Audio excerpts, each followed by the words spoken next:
రూపారెడ్డి హత్య మిస్టరీ ఇంకా కొనసాగుతూనే ఉంది.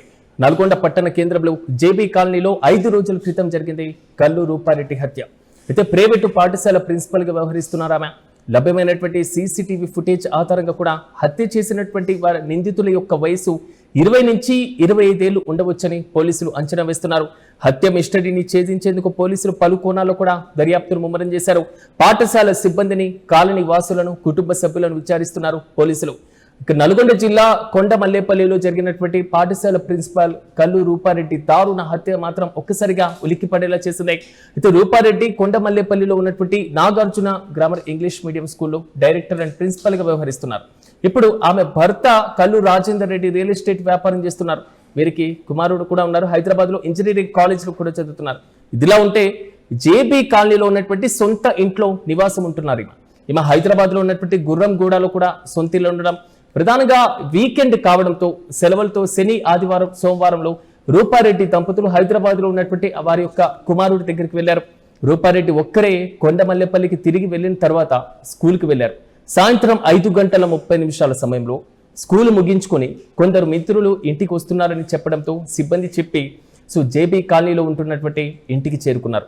రాజేందర్ రెడ్డి ఫోన్ చేయగా ఆమె లిఫ్ట్ చేయలేదు.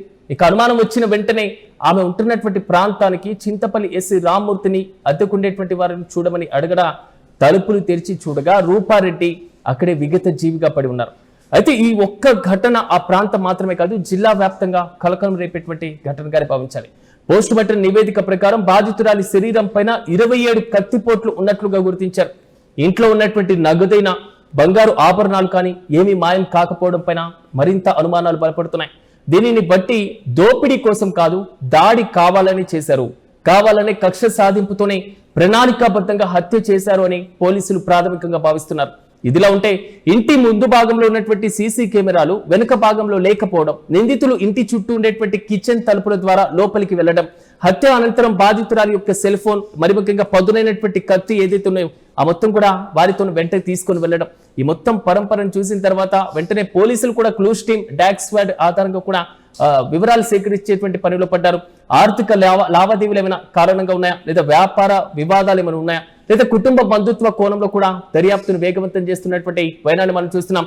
యూటీవీ స్క్రీన్ పైన విజువల్ లో చూడొచ్చు. పరిసర ప్రాంతాల్లో సీసీ ఫుటేజ్, సెల్ ఫోన్ ఏదైతే దానికి సంబంధించినటువంటి విజువల్స్ కూడా మనకు కనబడుతున్నాయి.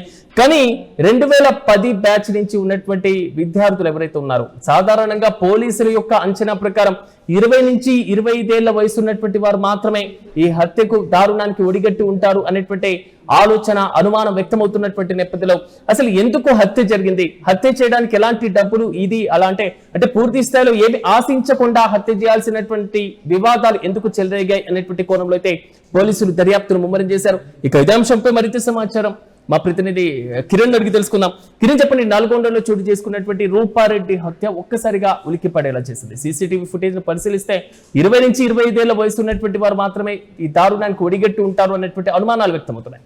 రీసెంట్ అప్డేట్స్ అంటే గత 5 రోజుల క్రితం కల్లు రూపారెడ్డి హత్య జరిగింది. ఆమె తమ కొండపల్లి గ్రామంలో ఆమె ఓ ప్రైవేట్ స్కూల్ నిర్వహిస్తున్నారు. యాజమాన్య బాధ్యతలు కూడా కొండకట్టుపల్లి ఈ గ్రామంలో ఏదైతే ప్రైవేట్ స్కూల్ నిర్వహణ బాధ్యతలు చూడడమే కాకుండా ప్రిన్సిపల్ గా ఉన్నారు. అయితే జేబీ కాలనీలో ఉంటూ ఆమె హత్య జరిగింది. ఆ హత్యకు గల కారణాలు ఏంటి అనే అంశాలపైన గత 5 రోజులుగా మిస్టరీ వీడకుండా అటు పోలీసులు వివిధ కోణాల్లో దర్యాప్తు చేస్తున్నారు.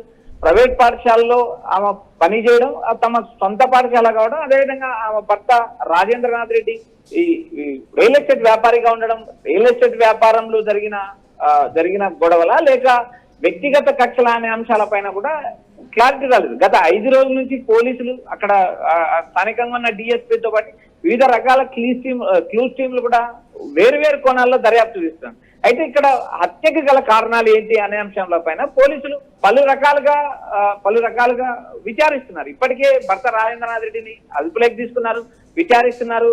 ఏదైతే క్లూస్ టీం పలు విధాల విచారణ చేస్తున్నా కూడా అంతకుడి ఆచూకీ దొరకలేదు. అయితే అక్కడ ఉన్న జేబీ కాలనీలో సీసీ కెమెరాలు ఎక్కడ ఉన్నాయి, ఏదైతే ప్రిన్సిపల్ రూపారెడ్డి ఇంటికి ముందు వైపు సీసీ కెమెరాలు ఉండడం, ఇంటి వెనుక భాగంలో సీసీ కెమెరాలు లేకపోవడం, ఆ ఇంటికి ఎవరైనా తరచూ వచ్చే వ్యక్తులే, తెలిసిన వాళ్ళే చేశారా, బంధువులే చేశారా, ఆర్థిక అంశాలు ఏమైనా కారణమా, రియల్ ఎస్టేట్ గొడవలు ఏమైనా కారణమా అనే అంశాలపైన పోలీసులు విస్తృతంగా దర్యాప్తు కొనసాగిస్తున్నారు. అయితే ఇక్కడ 2010 నుంచి 2025 వరకు 10వ తరగతి చదివిన విద్యార్థుల్లో ఎవరైనా ఏదైతే ప్రిన్సిపల్ గా ఉన్న సమయంలో ఆమె పైన కోపం పెంచుకొని ఎవరైనా హత్యకు పాల్పడ్డారా అనే కోణంలో కూడా పోలీసులు దర్యాప్తు చేస్తున్నారు. అయితే పట్టణంలో ఇది ఒక సంచలనం కలిగించిన అంశం సిరాజ్. గత 5 రోజులు అదే కాలనీలో దాదాపు ఒక సిఐ, 2 ఎస్ఐలు కూడా అదే కాలనీలో నివసిస్తున్నారు. కూతవేటు దూరంలో పోలీస్ డిపార్ట్మెంట్ కి సంబంధించిన వ్యక్తులు ఉన్నప్పటికీ కూడా నిందితుడు యథాయథగా ఇంటికి వెనుక వైపు నుంచి వెనుక డోరు పగలగొట్టి లోపలికి వచ్చి రూపారెడ్డిని హత్య చేశారు. అంటే కిరణ్, అంటే ఆల్మోస్ట్ అక్కడ పోలీస్ అధికారులు నివాసం ఉంటున్నటువంటి ప్రాంతం కూడా, పట్టపగల అత్యంత కీలకమైనటువంటి సీసీ కెమెరాలు ఉన్నటువంటి ఏరియా కూడా. మరి అలాంటి సందర్భంలో పక్క స్కెచ్ తోనే ఆ ప్రాంతం పైన పూర్తిగా పట్టున్నటువంటి వ్యక్తులు మాత్రమే ఇలాంటి దారుణానికి ఒడిగట్టారు అనేటువంటి అనుమానం కూడా వస్తుంది.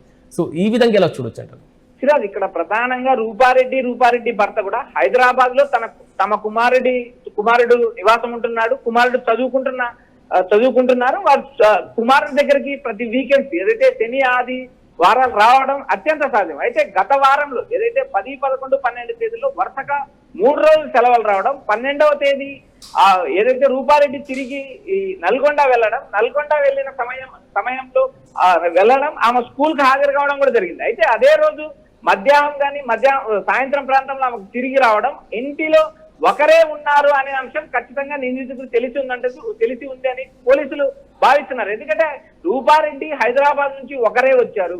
రూపారెడ్డితో పాటి ఆమె భర్త రాజేంద్రనాథ్ రెడ్డి చివరి నిమిషంలో ఆగిపోవడం, అదే రోజు నైట్ ఆమె హత్య జరగడం, మరోపక్క రూపారెడ్డి భర్త మరుసటి రోజు ఉదయం ఫోన్ చేయడం, ఫోను ఆ రూపారెడ్డి లిఫ్ట్ చేయకపోవడంతో ఇంటి పైన అద్దెకున్న వారికి సమాచారం ఇవ్వడం, వారు వచ్చి కింద చూడడం, ఆ డోర్ లాక్కుంటే ఇంటికి వెనుక వైపు ప్రాంతంలోకి వెళ్ళడం, అక్కడ ఉన్న డోర్ ఓపెన్ చేసి ఉండడం, రక్త పడుగులో రూపారెడ్డి చనిపోయి ఉండడం కూడా జరిగింది. అయితే దాదాపు హంతకుడు కూడా 27 కత్తిపోట్లు పొడిచారనే సమాచారం ఉంది. అయితే ఇక్కడ వ్యక్తిగత కక్షలతో జరిగిందా, ఆర్థిక లావాదేవీలతో జరిగిందా, లేదా నిందితుడు ఏదైతే ఆ కుటుంబానికి తెలిసిన వాళ్ళ ఇంటికి వెనుక వైపు సీసీ కెమెరాలు లేవనే అంశం కానీ, ఆ ఏరియాలో ఏదైతే జేబీ కాలనీలో ఉన్న ఆ ఏరియాలో సీసీ కెమెరాలు ఎక్కడెక్కడ ఉన్నాయని నిందితుడు తెలియడం కూడా ఈ కేసులో కొత్త చిక్కుముడి లాగా ఉంది. ఎందుకంటే ఆ ప్రాంతంలో నిందితుడు ఎక్కడ కూడా సీసీ ఫుటేజీలో నమోదు కాకోకుండా అత్యంత చాకచక్యంగా రూపారెడ్డి ఇంటి వెనుక వైపుకు రావడం, వెనుక వైపు నుంచి డోర్ పగలగొట్టారా, లేక అంతకుముందే రూపారెడ్డి ఇంటికి చేరుకోకముందే డోర్ పగలగొట్టి ఇంట్లోకి చేరారనే అంశాలు కూడా పోలీసులు విస్తృతంగా దర్యాప్తు చేశారు. అయితే నల్గొండ పట్టణంలో ఈ హత్య అత్యంత సంచలనం రేపింది. ఏదైతే 2 ఎస్ఐలు, ఒక సిఐ ఉన్న ప్రాంతంలో ఈ హత్య జరగడం పట్టణంలో కూడా ఒక సంచలనమైంది. దాదాపు 5 రోజులు అవుతుంది. నిందితుడిని ఇప్పటికీ గుర్తించిన పరిస్థితి లేదు, ఆనవాళ్లు గుర్తించిన పరిస్థితి లేదు. ఏదైతే నిందితుడు యథాయథగా హత్య చేసిన తర్వాత అక్కడున్న కొంత దూరంలోనే గ్లౌజులు వదిలేసి వెళ్ళడం, గ్లౌజులు తప్పితే మిగిలిన ఏ అంశాలు కూడా పోలీసులు ఇప్పటి వరకు దర్యాప్తు కోణంలో కొత్త అంశాలు ఇప్పటి వరకు కనుగొనే పరిస్థితి లేదు. రకరకాలుగా పోలీసులు విశ్లేషణ కొనసాగిస్తున్నారు. మరోపక్క భర్త రాజేంద్రనాథ్ రెడ్డి అదుపులో ఉన్నారు. ఆయన దగ్గర నుంచి సమాచారం సేకరిస్తున్నారు. ఇది ఆర్థిక లావాదేవీల కోణంలో హత్య జరిగిందా, లేక ఎవరైనా కక్ష పెంచుకొని హత్య చేశారా అనే అంశాలపైన పోలీసులు క్షుణ్ణంగా దర్యాప్తు చేస్తున్నారు. అక్కడ క్లూస్ రూమ్ పర్యటిస్తుంది. ఒకవైపు డిఎస్పీ సీరియస్ గా కేసును తీసుకున్నారు. పట్టణంలో ఇది ఒక సంచలనంగా మారిన విషయం.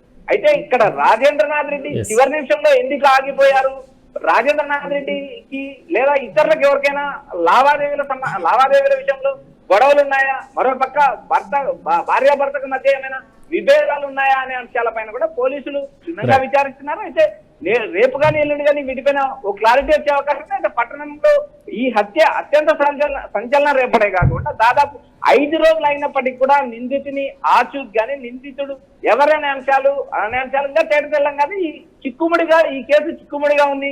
పోలీసులు పలు కోణాల్లో దర్యాప్తు చేస్తున్నారు. ప్రస్తుతానికి పోలీసుల అదుపులో భర్త రాజేంద్రనాథ్ రెడ్డి ఉన్నారు. ఆర్థిక లావాదేవీలు, ఆర్థికేతర కారణాల లేదా స్కూల్లో ఏదైతే 2010 నుంచి 2025 వరకు 10వ తరగతికి సంబంధించిన విద్యార్థులను ఎంక్వైరీ చేస్తున్నారు. ఏదైతే ఆ కాలనీలో అనుమానితులుగా ఉన్న వారిని ఎంక్వైరీ చేస్తున్నారు. అయితే ఎట్టకేలకు పోలీసులు సీరియస్ గా కేసుపై దృష్టి పెట్టారు. డిఎస్పీ పర్యవేక్షణలో కొనసాగుతుంది. ప్రస్తుతానికైతే ఈ కేసు చిక్కుముడి వీడలేదనే సమాచారం మనకు వినిపిస్తుంది. Yes right Kiran, thank you. మొత్తం పోలీస్ అధికారులు నివాసం ఉంటున్నటువంటి ప్రాంగణాల్లో దొంగలు సంచరించడం లేదా ఆ ప్రాంతాలకు వెళ్ళడం ఈ మొత్తం కూడా కొంతవరకు క్రిటికల్ గా మారేటువంటి అవకాశం ఉండేటువంటి ఛాన్సే కనబడుతుంటుంది. కానీ ఇక్కడ హత్య చేసినటువంటి నిందితుడిగా ఉన్నటువంటి వ్యక్తి దొంగ కాదు.